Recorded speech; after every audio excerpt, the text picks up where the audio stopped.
can't speak Aries. I don't know what has happened. My throat just got weird. I've been doing these videos, but I'm gonna tap into your energy here. I already channeled some messages last night. Last night I became just randomly super inspired and just heard that I needed to start documenting what was coming through. So I took some notes, but what we're talking about today is the celestial weather for the week of September 28th. If you're watching this, you're in Aries, excuse me, you're in Aries, sun, moon, rising, or perhaps south node in Aries, and or you're interested in what's going on with an Aries. So what's up with us? Well, I don't know about you, but with Mars in retrograde, it's been really like a freaking struggle, okay? So Mars is our ruler. It's in our own sign.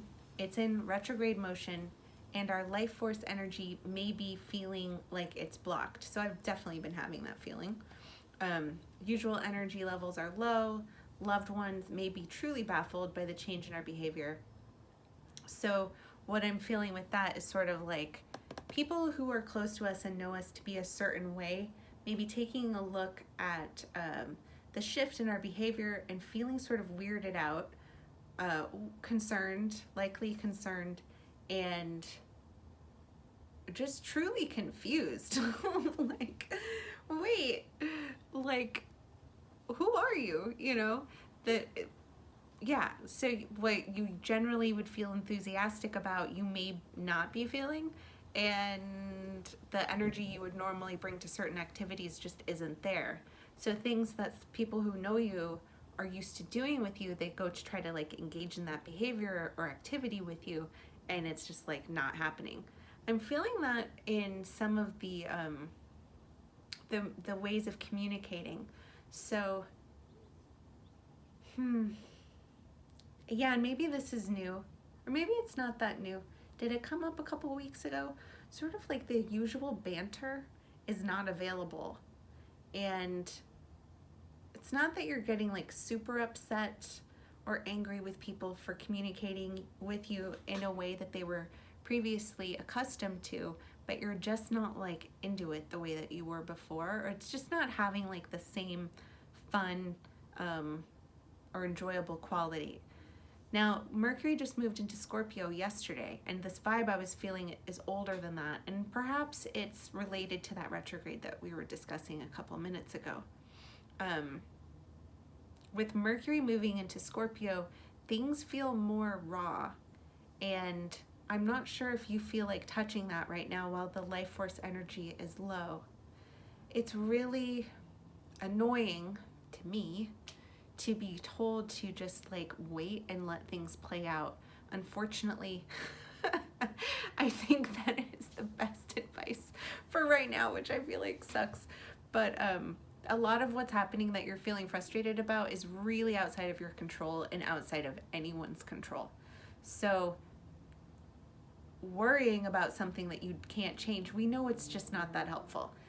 It is important to acknowledge what you're really feeling, especially within interpersonal dynamics, so that the other person knows what the hell is wrong with you, so that they don't think it's them, because they are writing a story to explain it, and that story is based on things that have happened with you in the past.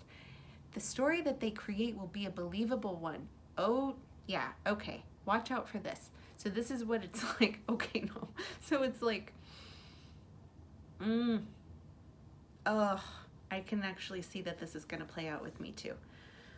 Okay, you have a history.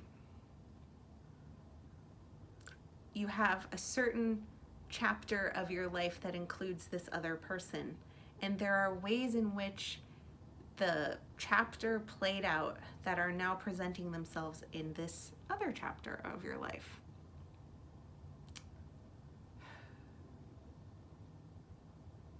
The thing right now, though, is that the way that you're feeling now has nothing to do with the types of behaviors or dynamics that occurred back then.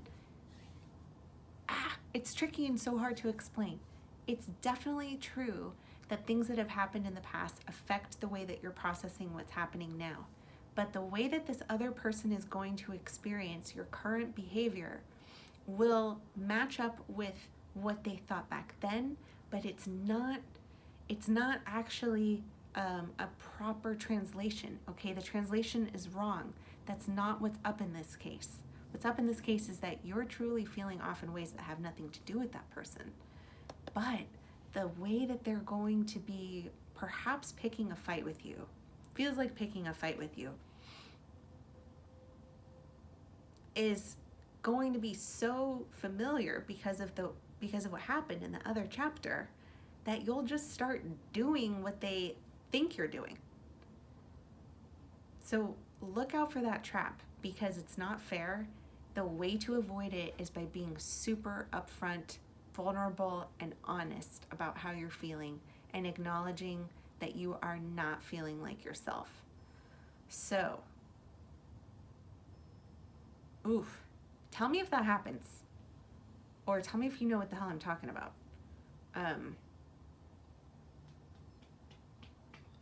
Here's what I wrote down. Okay, regarding the low energy. I'm sorry, and this is annoying. I'm apologizing to myself because I'm annoyed with myself on this subject. Getting movement and exercise is an actual solution here. So as much as you feel low energy and can't imagine that you have the energy to use to put toward something that isn't just related to what you have to do for the day, like grocery shopping and cooking dinner and all that. The thing is, I promise, unless you have a physical condition that makes this not true, like you're ill or have something else going on that's like a special circumstance, it's really going to make a big difference in giving you a boost of energy if you find a way to intentionally move your body and work up a sweat. I don't care what you do for your exercise. I'm not going to make a list. You know what exercise is. But if exercise doesn't appeal to you, like if traditional working out or whatever is not really your thing, then please just go for a walk. That'll do it. A brisk walk for 20 minutes, or like just a regular paced walk for 40 minutes would do the trick. Listening to music while you walk might feel really good. Try that. Being in touch with your sexuality in a healthy way and processing the fluidness, like literal body fluids are flowing when you're experiencing your sexuality and touching yourself in a way that feels good, or experiencing consensual, healthy sex with a partner is another option. Sweat just feels like it would be a good use of this kind of Mars energy. So you may not have like the usual zany energy, like zing, maybe it's zingy. You're not feeling your usual self, but you still can tap into some of that life force energy, just that really is a part of who you are, but you have to work it and really get the engine going, okay? On 10/1, the moon is full in our sign. I am really enjoying it so far. It's lighting up my sun and my Venus. And take a look in your chart and see what's happening in the sign of Aries. So you know you're an Aries sun, moon, or rising or whatever, and that's how you got here. But which house is Aries in? This is the area of your life that you're going to see lit up by the illumination of the full moon. With regard to old and epic stories of a person or a situation that has been bringing you down, take your own medicine of courage and bravery and release it. Okay? Let it go. And in the meantime, leading up to them, stay hydrated. Okay? Love you. Bye.